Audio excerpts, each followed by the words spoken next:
很多女生在生理期的时候有各种不舒服，那今天就做一个姜撞奶，它有驱寒暖胃的作用。那我们一起来做吧。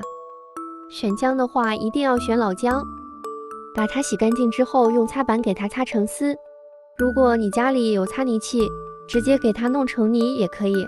我家里没有，就直接擦成丝了。拿一个屉布或者是漏勺都可以，把刚才擦好的姜丝倒进屉布内，给它攥紧。我们最后要的是这个姜汁，取大概30克的姜汁倒在一个碗内，锅内倒入15克白糖，最好用水牛奶，如果没有就用脂肪蛋白质含量高一点的。把它倒在锅内煮到80度左右，如果没有温度计，就看锅边起小泡泡了就可以了。把牛奶从高处倒入盛姜汁的碗内，倒完后不要动它，静置10分钟。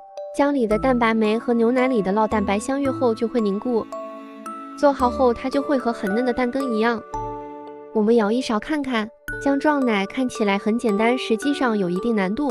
我第一次用嫩姜做的没有成功，所以一定要选用老姜，喝进第一口会有那种姜的辣辣的感觉，有点奶香，还有淡淡的甜，瞬间感觉胃里暖暖的，特别适合女生在生理期的时候喝。有时间你们也试试吧，唯有美食与你不可辜负。